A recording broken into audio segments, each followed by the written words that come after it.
Chers frères et sœurs qui habitez sur le continent africain, vous êtes des centaines de milliers à suivre EMCI et on est tellement reconnaissant pour tous les témoignages et les messages d'encouragement que vous nous envoyez constamment. Et aussi reconnaissant pour toutes celles et tous ceux qui ont soutenu EMCI lors des dernières campagnes de dons et particulièrement ceux qui ont rejoint la grande famille des partenaires, les 20 000 partenaires mensuels de MCI. Cependant, plusieurs d'entre vous, vous auriez voulu rejoindre cette grande famille, mais vous ne le pouvez pas parce que vous êtes dans un pays où le système bancaire ne permet pas de mettre en place un don mensuel automatique. En effet, mais nous avons une bonne nouvelle, deux bonnes nouvelles d'ailleurs. La première, c'est que la campagne des 20 000 partenaires suit son cours. Il n'est pas trop tard pour vous de rejoindre cette famille des partenaires. La seconde, c'est que nous avons mis en place un système pour vous qui êtes sur le continent africain. Alors, à partir de maintenant, vous pouvez faire un don annuel. Oui, avec un seul don, soutenir EMCI pendant 12 mois entiers. C'est facile et renouvelable chaque année. Pour rejoindre la grande famille des partenaires de MCI, il vous suffit d'aller sur la page emcitv.com/20 000, de choisir le mode de soutien annuel et de remplir le formulaire. Chaque année, vous recevrez un SMS et un mail vous invitant à renouveler votre partenariat pour l'année suivante. Nous nous réjouissons de votre précieux soutien. Merci beaucoup. Nous croyons qu'ensemble, nous allons voir le Seigneur sauver une multitude dans les nations francophones. Que Dieu vous bénisse. Nous vous aimons. Une communication, elle n'a d'intérêt que si elle est utile. Bien sûr, il y a l'échange à bâton rompu, mais il y a la communication. L'enjeu, c'est de dire, est-ce que ma communication sert l'objectif que je veux atteindre ou pas? Si je veux qu'elle serve à quelque chose, alors il y a des règles. Le visuel, l'auditif, le kinesthésique, je dois me les approprier pour pouvoir déployer ma communication à bon escient. Et ainsi, je peux contempler le fait que j'ai atteint l'objectif que je me suis fixé.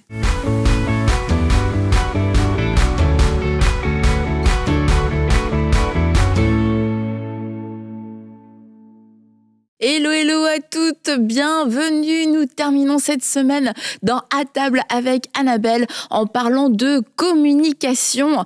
Alors, on a toute envie d'apprendre à mieux communiquer, à mieux se faire comprendre, à ce que les autres comprennent vraiment ce qu'on veut dire. N'as-tu jamais été frustré parce que on a déformé ta parole, parce qu'on ne t'a pas entendu, parce que tu ne t'es pas senti écouté? Alors, il suffit quelquefois de pouvoir réajouter quelques petites choses. Bon, quelquefois des plus grosses choses aussi, mais on va le voir aujourd'hui avec une experte en communication. Et j'aimerais, avant qu'on aille plus loin, te dire, même si tu n'es pas une femme qui t'adresse à des foules, eh bien, on a toutes besoin d'améliorer notre communication. Alors, c'est pour toi. Tu peux aller te prendre un café, un thé, un matcha, ce que tu veux. Mais reste avec nous aujourd'hui. Et nous sommes avec Catherine. Bonjour Catherine. Bonjour. Et bonjour Stéphanie. Bonjour Aurélie. Bonjour Aurélie. Donc, écoute Catherine, aujourd'hui, tu es avec nous, experte en communication. Tu vas nous donner des clés. Donc, à la fin de l'émission, je ne sais pas si on voudra encore parler, les filles. Mais Catherine, tu as un parcours professionnel extrêmement riche où tu as du coup pu voir toutes sortes de communications, bonnes et mauvaises. Tu as été notamment DRH dans des zones aéroportuaires en Europe, particulièrement en France, je crois. Tu as été directrice des différents groupes en France et aussi à l'international. Bref, tout un bagage professionnel. Tu as encadré des cadres pour, dans leur communication aussi, coaching, chasseur de tête. J'aime trop ce mot-là, chasseur de tête. Chaque fois, je trouve ça un peu... ouais, un peu... Faut pas qu'on chasse ta tête. Là. Ouais, un peu violent aussi. Donc, tu as fait tout ça. Oui. Et c'est aujourd'hui, eh bien, tu mets tout ton savoir et ton expertise, entre autres, au service du royaume, au service du royaume, notamment Stéphanie. Oui, absolument. J'ai pu travailler avec elle pendant durant COVID, 2-3 mois, COVID, de la France au Canada. J'étais devant mon écran. Elle m'a appris aussi à avoir une meilleure diction en français, avec le français plus international, tu vois. Et même à MLK, quand j'y vais, on fait l'exercice de faire une prédication et Catherine va analyser, parce qu'on a toujours à s'améliorer dans la communication, d'être toujours plus efficace. Et elle a tellement de bons conseils, puis des fois, on ne se voit pas. Des fois, on peut être mal interprété parce qu'on s'est positionné. Notre corps, il parle aussi dans la communication. Notre timbre de voix, tout ça. Donc, elle est une experte pour nous aiguiller dans tout ça. Et comme tu dis, tu n'as pas besoin d'être une prédicatrice, oratrice ou conférencière partout. Ça peut être à ton boulot ou que tu as une prise de parole. Et moi, je trouve que c'est des perles à savoir. On va peut-être commencer en abordant le point de la femme, la communication, particulièrement au niveau de la femme.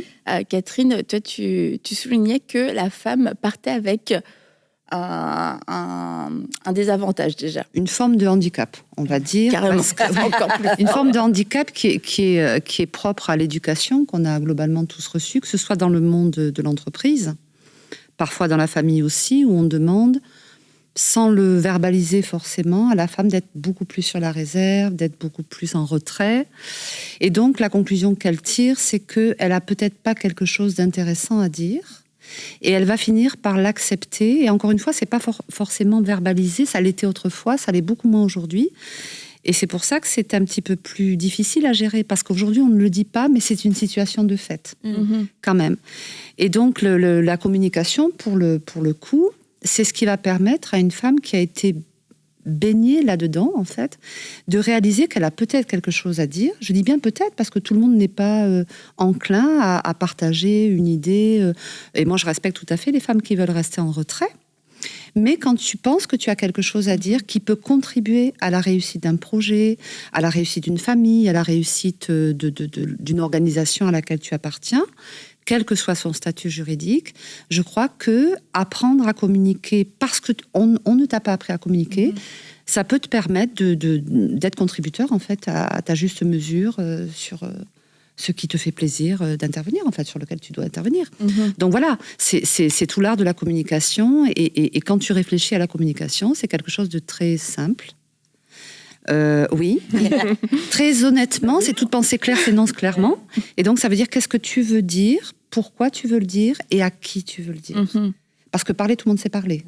Ça, c'est pas un sujet. On apprend à parler très petit, papa, maman et tout le reste suit.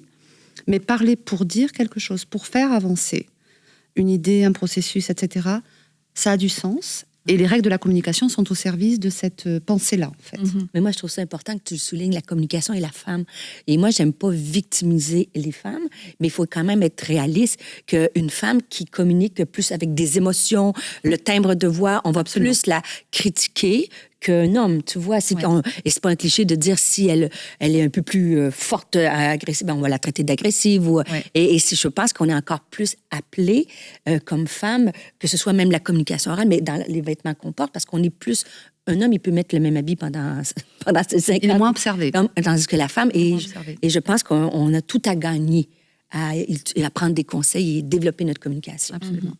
Donc, il y a des fondamentaux de la communication qui sont universels, qui s'appliquent aux hommes et aux femmes. Absolument. Et ces fondamentaux, quels sont-ils, Catherine ? Alors, déjà, la communication, ce qu'il faut savoir, c'est constitué en majeure partie de composantes qui reposent sur la forme. D'accord ? Donc, c'est-à-dire que sur la forme, tu as le visuel, bien sûr, tu as les sonorités, la tonalité que tu emploies, etc. Et donc, pourquoi c'est important ? D'aucuns dira que c'est superficiel. Oui, ça l'est, mais c'est vecteur d'une communication qui se veut impactante. Donc, ça veut dire que si tu soignes visuellement ton apparence et ta façon de te présenter devant les autres, pour que ton image soit reçue à la hauteur de ce qu'ils peuvent recevoir. Si tu fais attention à ta diction pour que ce soit clair, à ta structuration de phrases, etc., eh bien, tu as plus de chances que les personnes soient fin prêtes pour écouter ce que tu as à dire et donc rentrer dans le fond. La proportion, alors les interprétations sont très très variables, mais la proportion dit qu'en gros 90% de ton message, c'est du packaging. 90, ouais, ça va même, certains disent que c'est 93.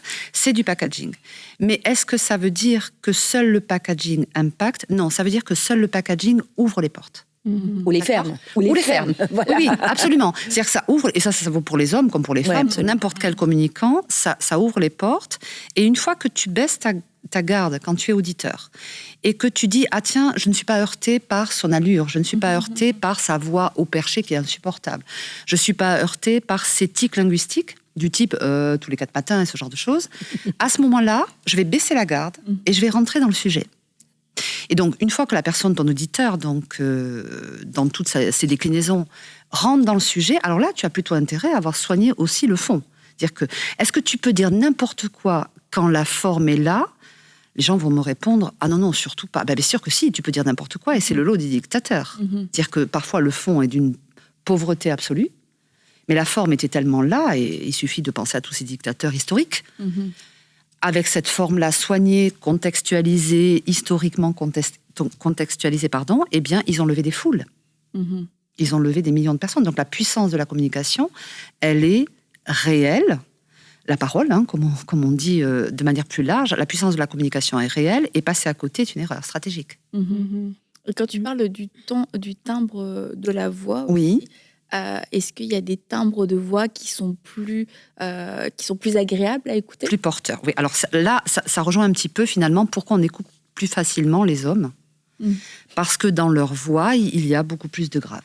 Donc plus tu vas mettre de l'aigu dans ta voix, plus c'est comme un grincement de poulie. Non, mais c'est objectif. Ce n'est pas du tout. Poulie. Oui, mais c'est important. C'est-à-dire quand tu as une voix de crécelle et que c'est trop haut perché, eh bien c'est insupportable à l'oreille. Un peu comme le Larsen, tu vois, dans l'oreille. C'est insupportable. Donc tu dois t'entraîner à ajouter de plus en plus de grave dans ta voix pour pouvoir espérer atteindre un objectif. Parce qu'encore une fois, l'important, c'est ce que je disais à Fanny avant de rentrer, c'est que l'important, c'est quoi ? J'ai quelque chose à dire, ok, mais je veux le dire pour atteindre un objectif qui sera impactant au service du sujet que je veux développer. D'accord ? J'ai un objectif. Si je parle pour parler, je suis Wikipédia. Si je parle pour atteindre un objectif, alors je dois mettre de mon côté toutes les chances. La tonalité en est une. Si tu parles comme ça très haut perché, tu n'atteindras pas ton objectif. La personne en face va dire, bon, il est gentil, ça m'intéresse, mais je ne peux pas écouter. Et la place de l'émotion dans tout ça ? Parce que l'émotion joue beaucoup sur notre tonalité aussi. Absolument. Donc il faut que tu travailles ton émotion en amont. Si tu veux, toutes ces règles-là n'ont pas pour vocation de changer qui tu es. C'est juste que tu as deux types d'orateurs. Un orateur naturel, ça représente 1 à 2% de la population mondiale. Donc, je sais que la plupart des personnes que j'ai coachées se considéraient comme étant des orateurs naturels. Et plus tu le penses, et moins tu l'es. Parce que l'orateur naturel ne le sait pas. Ok. Ne le sait pas. Donc, en gros, c'est 1 à 2%. Donc, soit tu comprends cette statistique-là, et tu dis, bon, je ne suis pas persuadée de l'être. Ce que je sais, c'est que quand je veux dire quelque chose dans ma famille, on ne m'écoute pas. Quand je veux apporter un commentaire dans l'entreprise, tout le monde me coupe la parole. Quand je pense avoir de bonnes idées, je veux les développer, j'ai l'impression que tout le monde s'en fiche. Et donc, à un moment donné, tu dois te poser la question, faire un vrai travail d'introspection et te dire, mais enfin, pourquoi ? Parce que c'est trop facile de dire, c'est la faute des autres, ils ne m'écoutent pas, ils ne sont pas gentils. Non, à un moment donné, tu as ta part de responsabilité dans la communication qui est la tienne et dont tu es seul décideur. Et donc, tu te poses et tu dis, bon, effectivement, je sens que je suis déstabilisée émotionnellement. Effectivement, je pense qu'on ne m'entend pas. Donc, je vais analyser ma communication. Je me fais aider ou pas. Mais quand tu n'as pas de coach à disposition, à ce moment-là, tu te filmes ou tu demandes à ta meilleure amie de te filmer. C'est terrible. C'est terrible. Tu te confonds. Parce que tu rends objectif ton image. Et là, tu dis, mais qu'est-ce qui me dérange ? Alors, au début, tu vas pas te supporter. Après, tu vas te donner l'absolution en disant, mais si, mais c'est parce que... Mais on ne te demande pas de te trouver des circonstances atténuantes qui expliquent ton échec en communication. On te demande de le regarder en face et de te dire, en réalité, ma voix au perché, mon émotion, ma surémotion, mon absence de diction correcte, mon rythme, qui est trop fort. Tu vois, le rythme, ça, c'est quelque chose que j'ai appris avec Catherine, moi. Parce qu'on a fait l'exercice, j'ai regardé une prédication, puis moi, j'étais un rythme... tu vois. Non, mais ça t'en prend un bon coup pour ton humilité. Non, mais si on veut changer, il faut... Mais moi, je déteste que finalement, avec Catherine, j'ai appris à faire des pauses. Moi, le silence, tu sais, le silence, même dans la vie normale, autour d'une table, s'il y a un silence, moi, je vais meubler. Donc, t'imagines, dans un message, tu peux pas faire un silence, mais la pause a emmené beaucoup plus d'impact, dire, ça brise le rythme, après ça, tu fais une pause, tu reprends un rythme. Mais si tu es toujours... peut-être pas autant que ça, là, mais... si, ça l'est, parce que, en fait... ça promet, cette émission, hein. Tu oublies dans la composante qu'il y a un auditeur, tu vois. Ce qu'il faut comprendre en communication, c'est que ce qui est important, Ce n'est pas le message tel que tu le donnes, c'est le message tel qu'il va être reçu. Ok. D'accord. Donc, ça veut dire que tu dois être conscient que l'auditeur n'est pas dans la même disposition émotionnelle que toi, de perception de ton image que toi. Donc, tu dois objectiver ton image, et ton image, elle est faite de tout ça, c'est un tout. Le son, le visuel que tu envoies, est-ce que ça peut heurter ton auditoire ou pas, tu vois, quel type de public tu vas rencontrer, qu'est-ce qu'il est prêt à recevoir, à lire, à voir, à entendre. Et tout ça, c'est en amont de ta communication. J'ai quelque chose à dire, ça me paraît important. Ça me paraît important parce que, qui sont-ils ? Tu analyses ton auditoire. Que peuvent-ils entendre ? Que peuvent-ils ne pas entendre ? Comment je vais aller chercher mon auditoire et le ramener doucement mais sûrement vers moi pour le faire adhérer à ma vision, à mon idée, etc. C'est ça l'enjeu, en fait. L'enjeu, c'est être capable, non pas de faire une communication qui soit convaincante à tout prix, mais une communication qui permette à l'autre de comprendre que ton idée a du sens. Tu vois, que ça a de l'impact. Et quand on a aligné le visuel, Oui. maintenant, comment on fait pour briser la glace ? Parce que parfois, la première phrase, déjà, il y a le stress quand on parle vraiment en public, là. Ou même en fonction des sujets, si on n'est pas dans un grand public forcément, il y a parfois le stress du début qui fait que tu ne sais pas trop par où commencer, etc. Ouais. Comment on fait pour briser cette glace? En communication, pour que tu sois impactant, en fait, il faut que tu te sois préparé correctement avant. Alors bien sûr, tu as des cas où, quand tu es en famille, tu es à table, tu vas pas préparer ta communication, passe-moi le sel, un thème, un objectif, un plan, tu vois, c'est pas du tout ça. Mais selon l'enjeu de ta communication, la préparation en amont est vraiment déterminante, parce qu'on dit en communication que toute personne qui oublie de se prépare à être oubliée. Et donc, c'est véritablement ça la clé. Donc, en amont, tu définis ton thème. Je veux aller voir ces personnes pour parler de ça. La question que tu te poses, c'est pourquoi tu veux leur parler de ça et pourquoi à eux. Et donc, tu vas prendre un papier basiquement et tu vas coucher toutes tes idées. Et tes idées, généralement, c'est du 360. Tu as plein de choses à dire. Et c'est là que tu vas perdre ton public, parce que le public retient 20% de ce que tu vas dire. Alors, autant que sur ces 20%, ils retiennent l'essentiel, tu vois. Donc, tu vas écrire toutes tes idées, et à partir de ce thème que tu as décliné sous toutes ses formes, tu vas écréter. Qu'est-ce qui sert l'objectif que je veux atteindre ? Et donc, après, tu as un plan qui se dessine sous tes yeux. Et là, tu vas faire une introduction en disant tout simplement, et c'est le premier contact.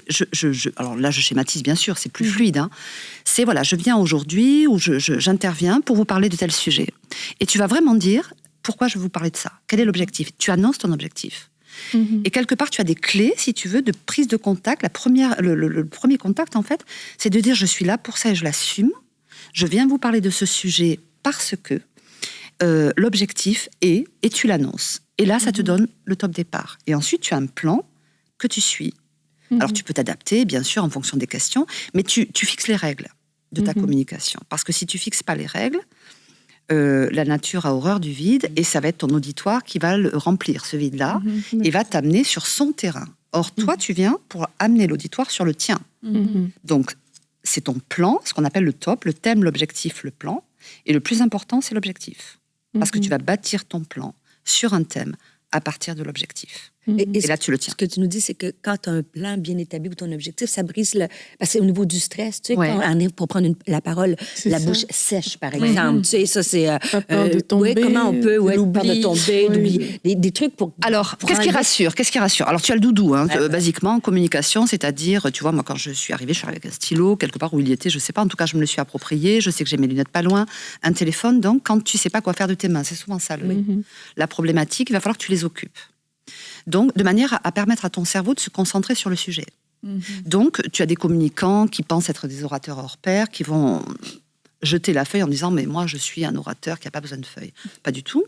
Tu peux avoir une feuille et tu l'assumes. Ça s'appelle un doudou, tu vois, tu le tiens dans la main. Par exemple, j'ai besoin d'un téléphone, je regarde le plan, ça ne fait pas de moi un imbécile heureux qui ne connaît pas son texte. C'est juste que j'ai un plan et je le suis. Ça te donne une certaine crédibilité quand même. Tu vois ? Donc, tu choisis le doudou qui te correspond le plus. Il y a plein d'orateurs à qui j'ai dit « prends ton téléphone, suis ton plan ». Et puis, petit à petit, tu vas le laisser de côté ou pas. C'est toi qui t'appropries ton doudou, quelque part, qui va te permettre de te donner une certaine contenance et permettre à tes mains, si c'est celle ces choses-là qui te perturbent, de faire diversion. Donc, c'est ton doudou. Ensuite, quelques règles basiques, ça peut être, surtout quand tu cherches l'inspiration, et c'est souvent le cas aussi chez les orateurs, les prédicateurs, tu vois, ils vont chercher l'inspiration, alors ils vont lever les yeux au ciel, pensant que ça descend, ils vont regarder le sol, et qu'est-ce que tu envoies à ton cerveau ? L'image que je donnais hier, mais ça va peut-être pas parler à tout le monde, ça parle plus aux gens de ma génération, c'est autrefois, tu sais, quand la télévision envoyait une émission, tu avais la mire de l'ORTF, c'est-à-dire quand l'émission était coupée, tu avais une espèce de cercle qui apparaissait, du rouge, du bleu, du vert, et donc ça veut dire que c'était déconnecté, l'émission ne pouvait pas tourner, etc. Et donc quand tu vas regarder le plafond, parce que tu cherches l'inspiration, ton cerveau, tu es en train de lui dire, tiens, regarde ce qui se passe là-haut. Et lui, il va voir tout ce qu'on voit. Ou alors tu vas regarder le sol, tu vois du vert partout, tu vois du bleu, tu vois du jaune, peu importe, ou des rayures, si c'est du carrelage. Et là, ton cerveau te dit, mais qu'est-ce qui se passe ? Donc tu vas perdre le fil. Tu vas perdre le fil, tu vas te perdre, et donc tu vas perdre ton auditoire. Donc pour te rassurer, en amont, je répète toujours ton thème, ton objectif, ton plan, que tu maîtrises parfaitement, quitte à l'apprendre par cœur, quand tu n'es pas sécure, ou quand tu ne maîtrises pas. Et derrière, tu rentres en scène, et tu vas donner à ton cerveau des indicateurs qui vont le stabiliser. Le doudou, tu fais diversion. Et puis le regard. Tu vois, quand tu regardes comme ça, tu perds ton cerveau, tu perds l'autre. Mais quand je te regarde et que je te parle, je vais ralentir le rythme et je vais te laisser le temps de faire ce que tu es en train de faire là. C'est-à-dire, tu me dis oui. Tu acquiesces. Et en fait, qu'est-ce que c'est ce qu'on appelle un peu la PNL. Et certains me diront, c'est une forme de manipulation. Mais la communication est une forme de manipulation, mais saine. C'est-à-dire, on va le définir après. On va le définir après, au sens étymologique du terme, en fait. Mais je permets à ton cerveau, tu vois, je mets un blanc, je lui permets de prendre le temps d'assimiler l'information que je viens de te donner.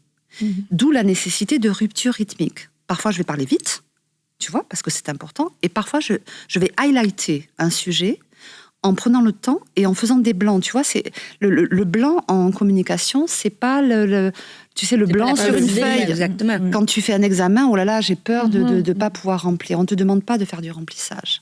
C'est une pause. Tu vois, c'est une pause. Tu comprends, tu reçois. Je m'assure que tu comprends le message et je m'adresse à toi, le regard.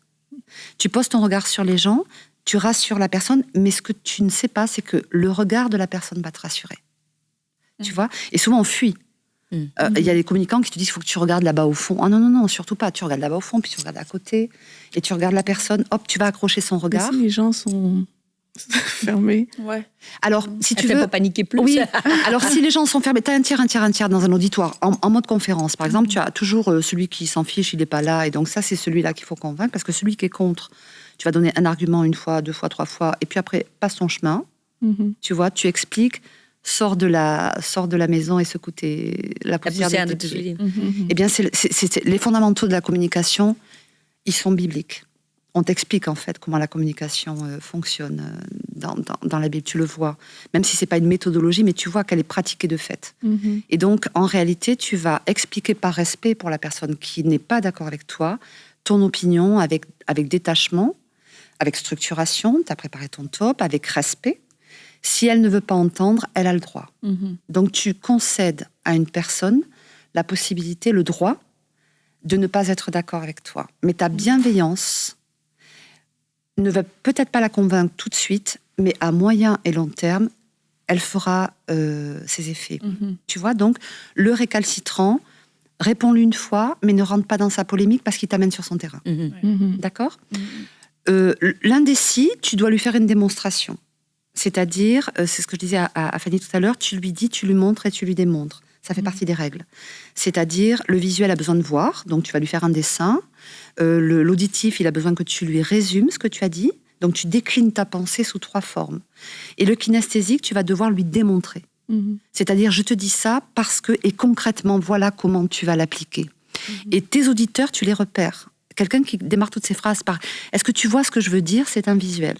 Il va te le dire 10 fois. Et tous les mots qu'il va employer, tout son glossaire, c'est sur le terrain du visuel. L'auditif, il va te dire « Ouais, mais en résumé, tu veux dire quoi ?» Et donc celui-là, il est pressé, il n'a pas le temps, il faut que tu résumes. Et le kinesthésique, il va dire « Oui, mais concrètement, ce que tu me dis, j'en fais quoi ? Concrètement, ton conseil, comment je le décline au quotidien ?» Et là, celui-là, il a besoin d'une explication de texte et d'un mode applicatif. Et donc, petit à petit, tu vas décliner ta communication avec ton top, thème, objectif, plan. Tes 3 canaux, visuel, auditif, kinesthésique. Le respect de ton auditoire. L'indécis, tu lui dis, tu lui montres et tu lui démontres. Le récalcitrant, tu lui expliques et tu te retires. Et celui qui est complètement favorable, tu lui dis, mais tu insistes pas. Je veux dire, celui qui perd du temps à convaincre son électorat, il a du temps à perdre. C'est en gros, voilà. Et dans la salle, tu regardes ceux qui sont en accord avec toi. Toi, c'est rassurant. Oui, parce qu'il te... La dame qui dit emmène très fort, là. Alors, il t'alimente, mais attention. Le risque, c'est que dans une classe, par exemple, et c'est pour ça que les professeurs anglo-saxons sont formés aux techniques de la communication, ce qui n'est pas le cas des professeurs en France, j'en ai formé pas mal. Parce que, qu'est-ce qui va se passer ? Le professeur va s'adresser toujours à celui qui est le meilleur élève et qui dit toujours que le professeur a raison, etc. Donc, il va exclure tous les autres. Donc, ma technique, à moi, mais je ne dis pas qu'il faut la pratiquer, c'est au contraire d'aller chercher du regard celui qui, a priori, peut être contre et celui qui, a priori, ne sait pas. Oui, est indécis. Parce que c'est celui-là qui m'intéresse. Et pour porter la parole de Dieu, c'est la même chose, en fait. Celui qui est à côté de toi et qui a une foi incroyable, tu peux essayer de le convaincre tous les jours que Dieu est bon, etc., mais il le sait. Donc, ton trip à toi, c'est de te dire, je vais aller parler à celui qui est contre, parce que je dois lui dire, lui montrer, lui démontrer, avec bienveillance, et je dois aller parler à celui qui est indécis, parce que je dois, par la démonstration, lui expliquer que la présence de Dieu est importante dans sa vie, quoi, tu vois. Donc, ça sert aussi à ça.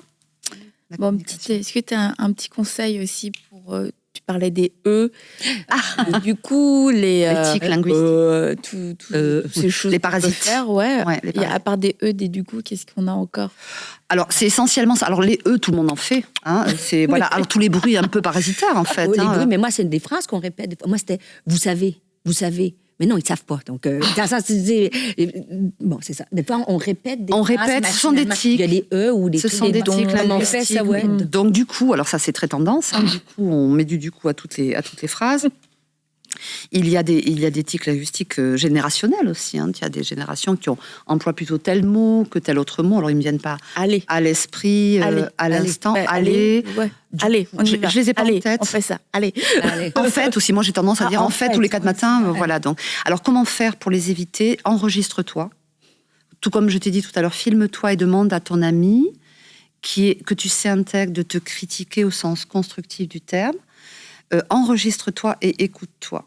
Si tu es soporifique, si tu dis du coup tous les 4 matins, si tu fais des gutturaux. Et tu vois, moi, quand j'étais justement chasseur de tête, j'ai disqualifié une personne, je me souviens très bien, j'avais recruté 2 personnes, 2 cadres supérieurs, enfin, j'avais l'intention d'en recruter un, et j'avais donc 2 candidats. Et les 2 avaient un profil vraiment qui était du high level. Et cette personne-là, quand je l'ai reçue, elle a été disqualifiée. Pourquoi ? Parce qu'elle était appelée à être directeur commercial. Et donc, à aller visiter des clients grands comptes dans ces groupes-là. Et en fait, toutes ces phrases, c'était des gutturaux qui étaient absolument insupportables. Tu vois, très masculin, parce qu'il faut du grave, mais point trop n'en faut, en tout l'excès. Et donc, c'était impossible. Pourquoi ? Parce que cette personne allait rencontrer... Ça m'a irritée, en fait, quelque part, d'un point de vue comportemental. Pas parce que j'étais considérée comme telle, mais ça m'a irritée. Et je me suis dit, s'il va en clientèle de bon matin, et qu'il est en contact avec un acheteur qui est pressé, et qui lui fait une démonstration de la qualité du produit qu'il faut prendre ou du service avec des E qui n'en finissent pas, la personne va avoir qu'une envie, c'est d'abréger, et donc va partir sans signer le contrat. Or, l'enjeu, pour nous, c'était la signature du contrat. Donc, j'ai été obligée de disqualifier. Alors qu'il avait presque, j'ai envie de te dire, un plus par rapport à l'autre. Il avait plus d'expérience. Imagine être disqualifié à ce niveau-là, après tout ce que tu as fait, tes études, ton bagage. Oui. Parce que c'est énervant de bon matin. Et encore une fois, quelque part, c'est en fonction de l'objectif. Quand tu recrutes quelqu'un, ton objectif, c'est de faire matcher un profil avec un besoin. Et donc, si le besoin, c'est identifier des clients qui sont des gens, des hommes et des femmes d'affaires, qui sont pressés par nature, parce que tu définis ton profil, ton auditoire, tu te dis qui est-il, et tu le définis.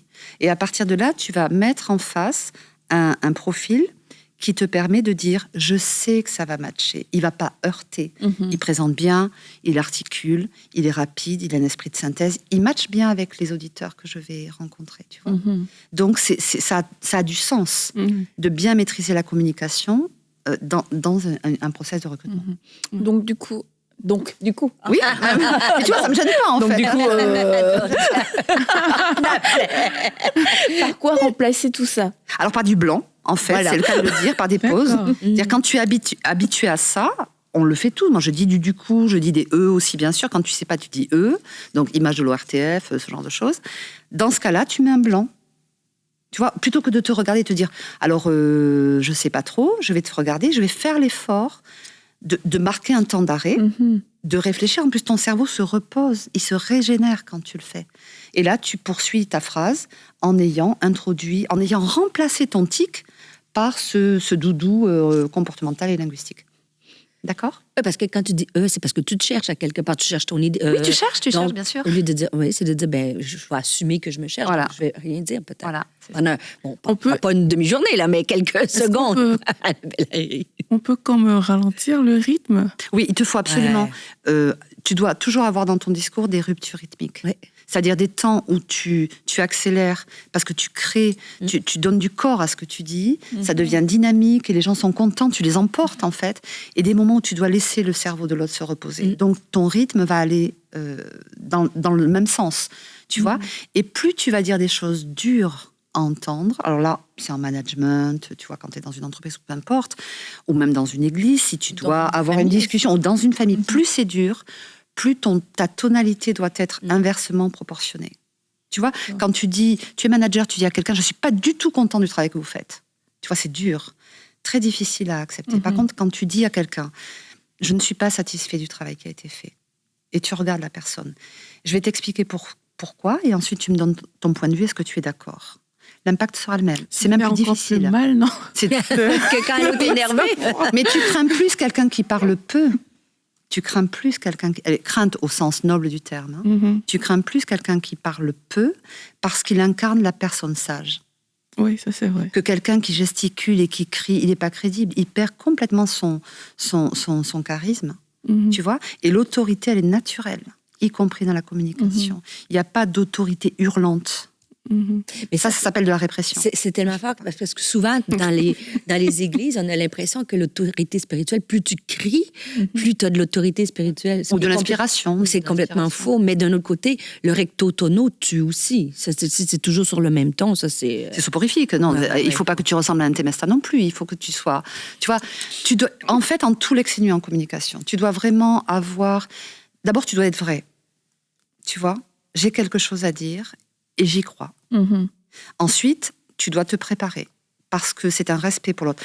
L'exemple que je donnais donc aux personnes à qui j'enseignais la communication, c'est de dire, tu vois, quand tu veux aller à une cérémonie, à un mariage, etc., par respect pour l'autre, tu t'apprêtes. Et donc, tu veux donner la meilleure image de toi. Et bizarrement, une fois que tu t'es apprêté, que tu t'es préparé, que tu t'es conditionné, quand tu arrives dans cet endroit-là, quand bien même tu es timide, ce jour-là, tu vas plus interagir avec les gens, tu te sens bien, tu te sens beau ou belle, tu as fait l'effort de te préparer pour toi, par respect pour toi, mais aussi par respect pour l'autre. Et tu vas donc mieux interagir. Quand on ne prend pas le temps de prendre soin de soi, eh bien, quelque part, on s'efface, on s'oublie, alors il ne faut pas être étonné que l'autre ne te voit pas. Sans être dans le surjeu. Tu n'es pas obligé d'être excessif dans la démonstration ni visuelle ni oratoire. Tu prends soin de toi, donc tu prends soin de l'autre. Et ta communication passera beaucoup mieux, tu vois. Ouais.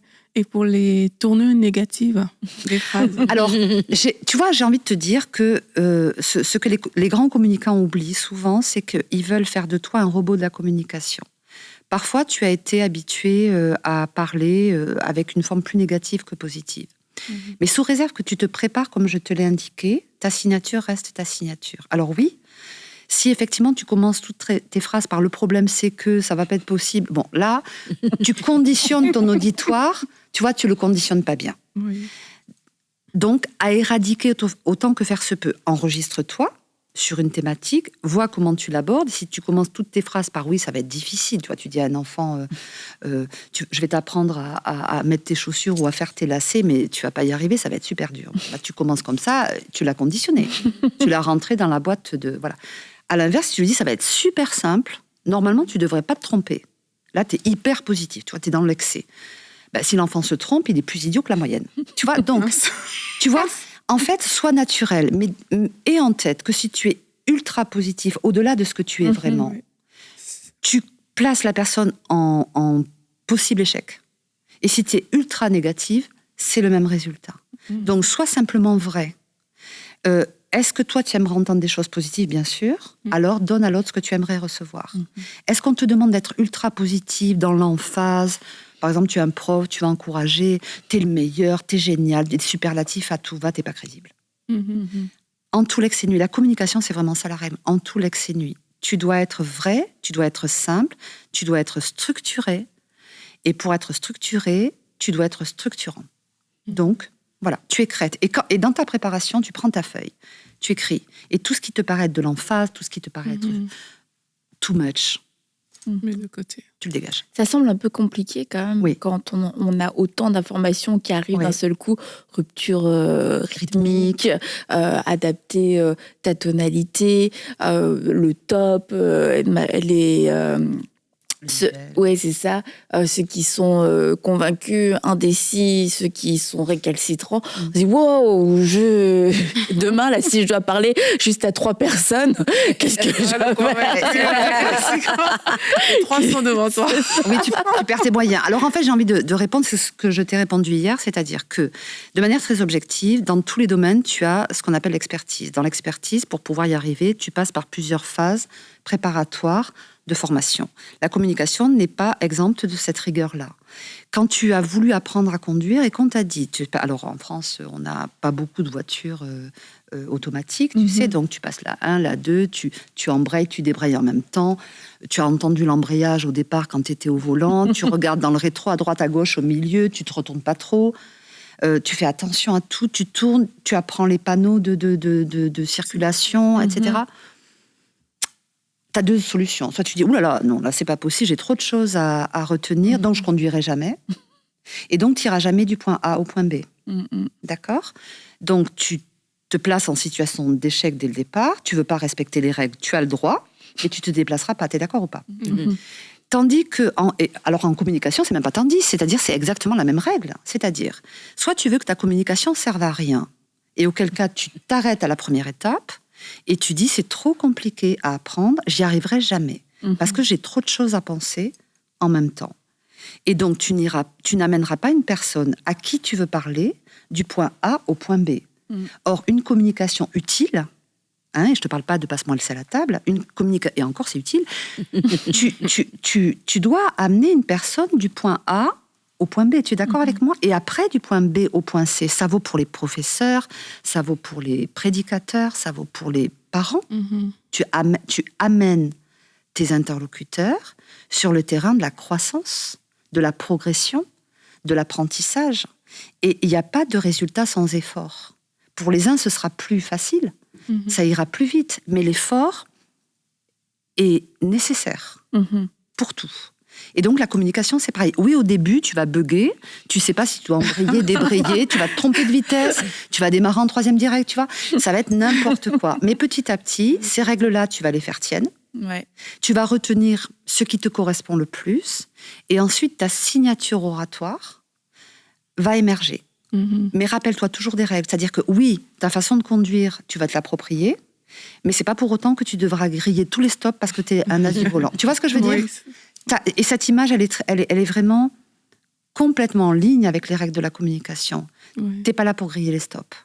Parce que même si ça te fait plaisir de griller un stop, tu en as un qui arrive dans l'autre sens à un moment donné, tu vas le défoncer avec ta voiture. La communication, c'est pareil. Si tu respectes pas quelques règles, tu vas griller les personnes en face, tu vas griller les feux rouges, tu vas abîmer la voiture d'en face et les gens qu'il y a dedans.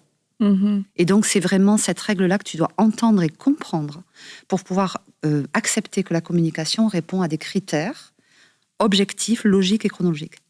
Et c'est quoi la place des exemples ou des images dans la communication? C'est le kinesthésique. Parce que je le dis parce que tu viens de faire une démonstration avec un exemple Oui, qui est plus parlant, en fait. Absolument. C'est ça que ça m'a comme... Dans ma conclusion, c'est que tu es kinesthésique. C'est-à-dire qu'en fait, les gens ont les 3 profils. Ils ont le profil visuel, ils ont le profil auditif et le profil kinesthésique. Ok, d'accord.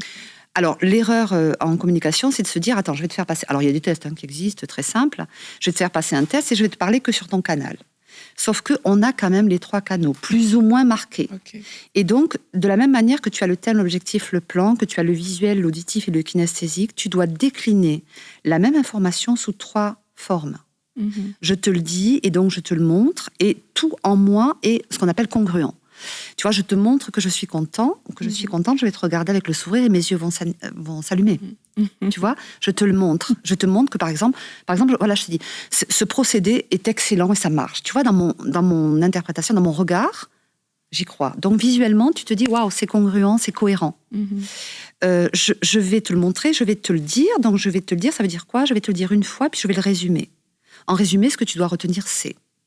Mm-hmm. Les fameux 20%, c'est là. C'est à la conclusion que l'auditif va comprendre la portée de ce que tu dis. Et ensuite, je vais te démontrer pourquoi. Et donc, tu donnes un exemple de vie, voilà. Tu peux pas bâtir toute une communication que sur tes exemples. Mm-hmm. C'est insupportable pour celui qui n'est pas kinesthésique. Mm-hmm. Mais ta communication, elle doit vraiment s'articuler. Les prédicateurs l'ont compris. Hein. Ouais. Tu as un peu de PPT qui passe, tu as une gestuelle plus ou moins exacerbée, tu as une démonstration. Ils disent, moi, dans ma vie, mon enfant, etc. Tu vois, ils introduisent naturellement.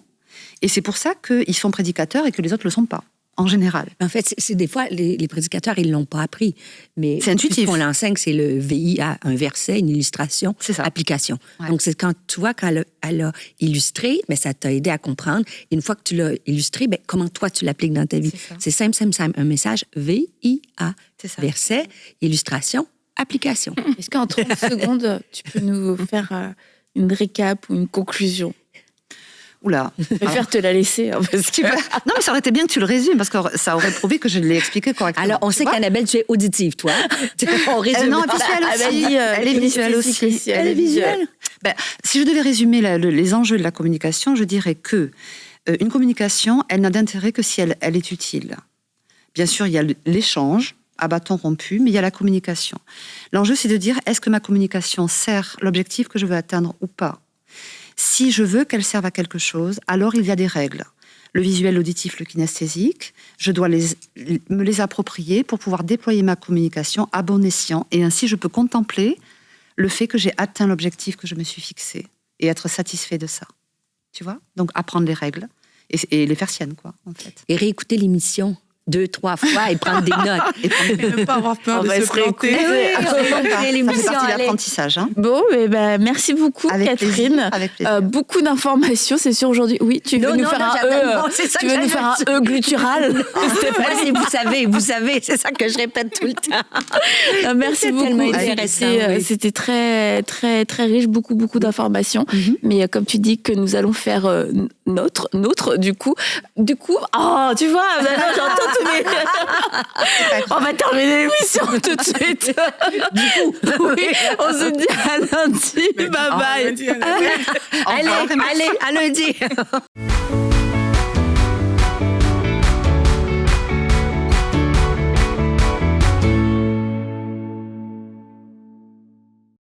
Merci d'avoir suivi cette émission et merci à vous tous qui êtes déjà devenus partenaires mensuels de EMCI. Et vous savez, il y a des personnes qui ont eu leur vie transformée au cours de la dernière année, dont Sydney de France, qui a été baptisé du Saint-Esprit à travers une des émissions et qui a vu aussi sa famille être transformée alors qu'ils étaient passés par des moments extrêmement difficiles. Et je crois qu'il y a plusieurs Sydney encore dans la francophonie qui ont besoin d'entendre l'évangile, qui ont besoin d'entendre ce message de restauration des familles. Et alors qu'on peut enseigner et partager la parole, eh bien ce sont des familles entières qui sont restaurées, des enfants qui sont sauvés, qui sont guéris, des couples qui sont restaurés. Et je vous encourage à faire partie des 20 000 partenaires mensuels afin de pouvoir contribuer à ce réveil, mais aussi à cette restauration dans les familles, parce que nous savons que les familles sont extrêmement combattues par l'ennemi dans le temps dans lequel nous sommes en train de vivre. Et nous croyons que la parole de Dieu a la puissance de pouvoir restaurer un couple, a la puissance l'importance de pouvoir restaurer aussi une famille.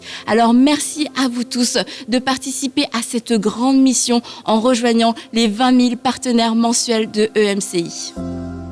Dès maintenant, faites partie des 20 000 partenaires mensuels qui porteront la vision d'EMCI et qui l'amèneront encore plus loin. Pour faire votre don, rendez-vous sur emcitv.com/20 000.